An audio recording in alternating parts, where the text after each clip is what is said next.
ஒரு காலத்தில் நகையே போடக்கூடாது, நகை போட்டவங்களும் ராபோஜனம் கிடையாது, நகை போட்டு ஞானஸ்தானம் கிடையாதுன்னு சொல்லி வச்சுருந்தாங்க டிபிஎம் ஸ்தாபனத்துலலாம்.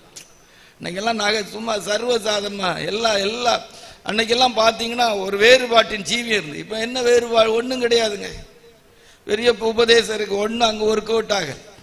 ஆனால் பேசுறது பார்த்தா நாங்கள் தான் சிஓ, நாங்கள் தான் எருசலேம், நாங்கள் தான் புதிய ஏற்பாட்டு சபை, நாங்கள் தான் எடுத்துக்கொள்ளப்படும். இப்போ கிருபாசனத்தில் கூட நகை போட்டு கொடுக்குறாங்களான்னு தெரியலை.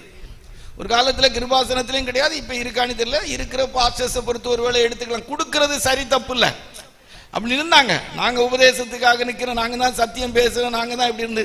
ஒரு காலத்தில் இது டிபிஎம்லாம் இது மருந்து எடுத்த ராபோஜனம் கிடையாதுங்க. மருந்து எடுத்த விசுவாசிகளுக்கு ராபோஜனம் கிடையாது. மருந்து எடுத்த விசுவாசி சபையில் சாட்சி சொல்லக்கூடாது, உட்கார நீருவாங்க.